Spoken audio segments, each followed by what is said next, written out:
All right, Mr. Biden, we have a few things to discuss. Give me your wig. Give me your wigs.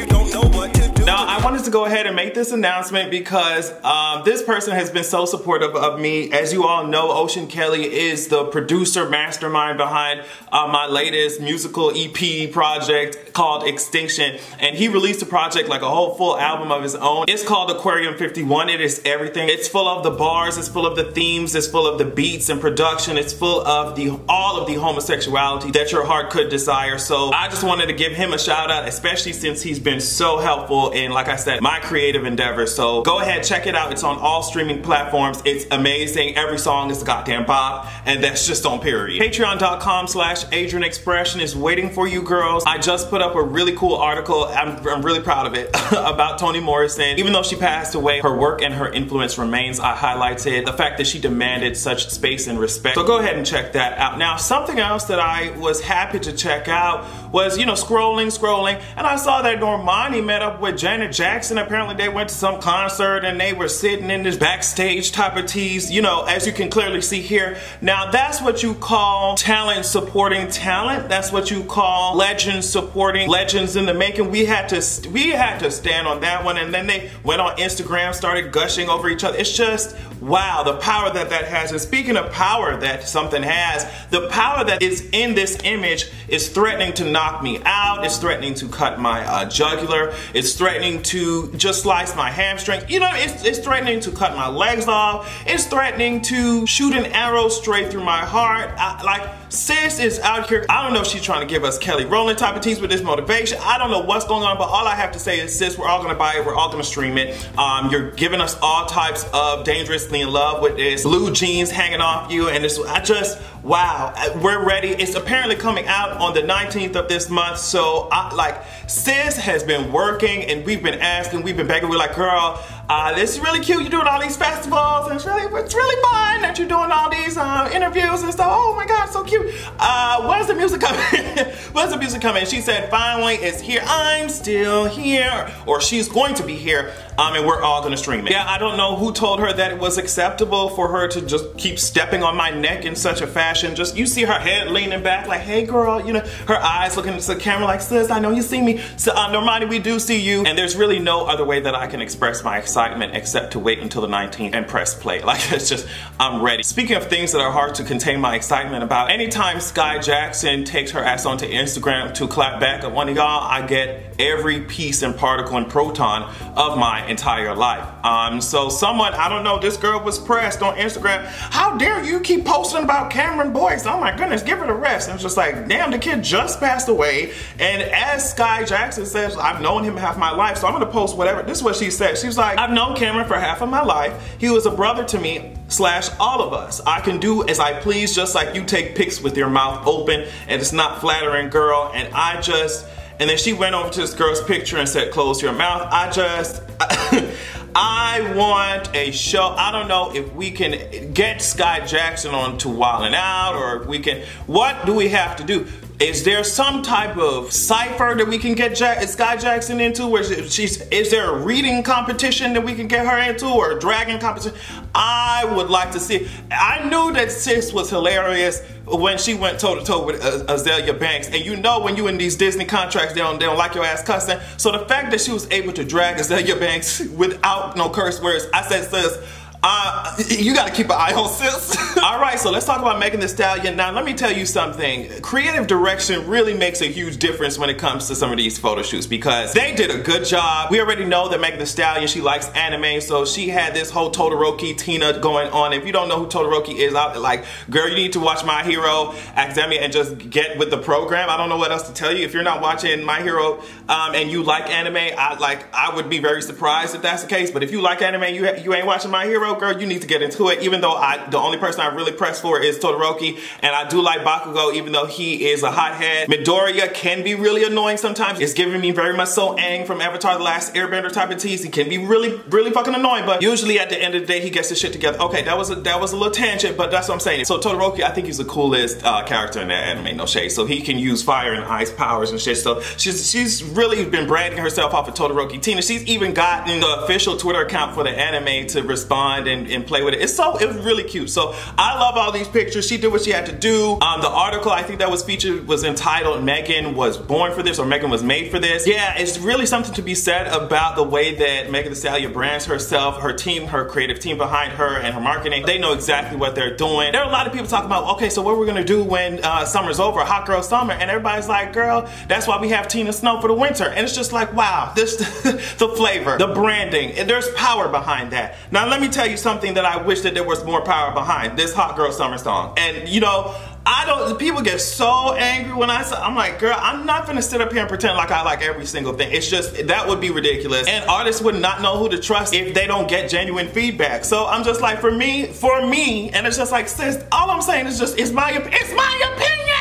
It's my opinion. For me, this hot girl summer song, if it came on in the club and I was drunk, yes, I would bob, I would dance to it, but I'm not gonna go out of my way to put this song on. It's just, like, I love Megan Thee Stallion, I love her to death, but this song, I was expecting a lot. I was expecting more, and a lot of people just like, y'all always want these female rappers to come hard 100% of the time on every single song they ever do. It's just like, sis, no, oh my gosh, when your whole brand is around hot girl summer, and you know, and then you got Ty Dolla $ign on the track. It sounded like a really rejected pop demo. It wasn't really giving me what I expected it to give me. And I'm not gonna get into much more detail other than that because I'm gonna piss off a lot of people. But all I'm saying is that this is not the type of song. While I know that the general public and radio will eat this up, I think it's some record that they will break if both female rappers end up in the #1 spot and stay there for a certain amount of time. I think it's some record they'll break. Someone can let me know. I know the general public will eat it up. I know that radio will eat it up. But as for me, I was expecting something a little more ratchet and like forceful. But that's what we got. All right, Joe Biden, you were in Iowa. You were over here speaking in Iowa, and you were just like, let me make sure that I get it exactly right. Poor kids are just as bright and just as talented as white kids. And you tried to clean it because you heard exactly what you said. And you tried to clean it up as white kids, brown kids, black kids. No, sis, we heard exactly what you said. Let me tell you something. Like we always do over here when we call out these specific situations, is to bring light to a wider problem. And the wider problem is that's that subconscious bias, that's that subconscious like racism type shit. It's internalized from what society has been telling you. It was an automatic response. You said poor kids are just as bright and just as talented as white kids. And it was just, you didn't even think twice about it. And I relate it back to myself. I remember I always tell this story about when I was a little kid in elementary school, and there was this pencil that I had and the eraser wasn't working right, and I looked dead in my mama's face and I said, oh, this eraser doesn't work. It must have come from Africa. And my mama looked, and I know that I told this story already, but my mama looked at me and said, girl, like, she didn't say girl because, I'm gay as hell. That's how I talk. She said, where do you think that you came from? She looked at me so it's that bias that I was looking at. I was internalizing as a black kid. All the shit that I've been seeing on TV, all the shit that I've been hearing at school, all the shit that society was telling me. I was like, oh girl, if it's shitty, it must have come from Africa. That shit is like, and I can only imagine how much worse it is, the messages that you must hear as a white rich man and see as a white well-off man, and the shit that you internalize and then you spit it out. Now, I don't think people would be dragging him as hard. Now, they would be dragging him hard, but not as hard if he had had so many other slip-ups. And it's just like, at this point, sis, you need to get better shoes.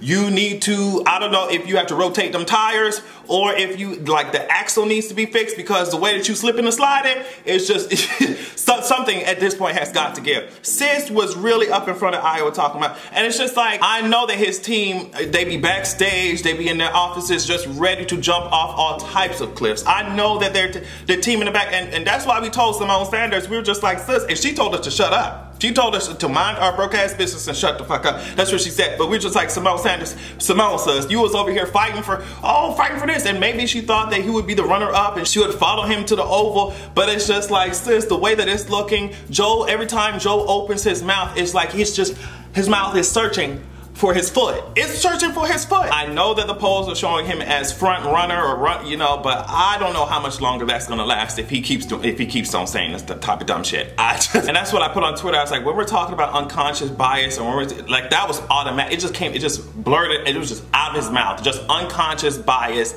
You can watch the whole clip. There was a point to what he was trying to say, but the fact that he was just essentially what he unconsciously but consciously said was that non-whites are poor kids and whites are not. So it's just, whew.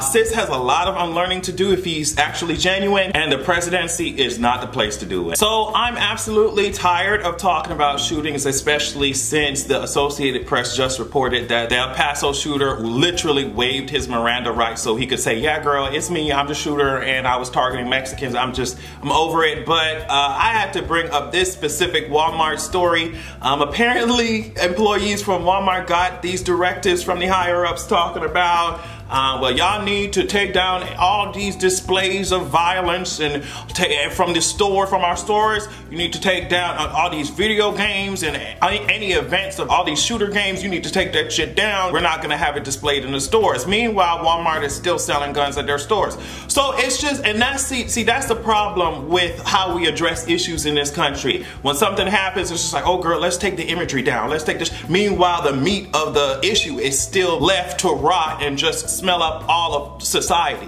Girl, take that rotting ass meat out of your stores, take the rotting ass meat out of society instead of just worrying about the packaging. Like, stop treating the bullshit ass symptoms and go straight to the source. What's wrong with y'all? So now they had this whole boycott Walmart thing going on social media, so a huge hashtag. You can look it up and check it out. But I really thought that was interesting, but it really is reflective of how the government handles these issues in this damn country. I mean, even Trump keeps talking about, oh, we need to make sure that we have background checks. We need to make sure that we have background checks, even though Mitch McConnell is the one preventing this background check bill, which the House approved, from going to the fucking Senate and being voted on. So it's really disingenuous. That's just, like I said, like Walmart, like the government, really disingenuous. How you gonna tell these your employees to take down all the imagery but keep the guns in there? Whatever. But yeah, on that note, thank you so much for watching. Make sure you go support me on patreon.com/AdrianExpression. Check out all the links in my description for all my content, ebooks, wannabe city girls ass rap albums. I hope you had an amazing week. Please be safe this weekend so that we all can have a good goddamn evening.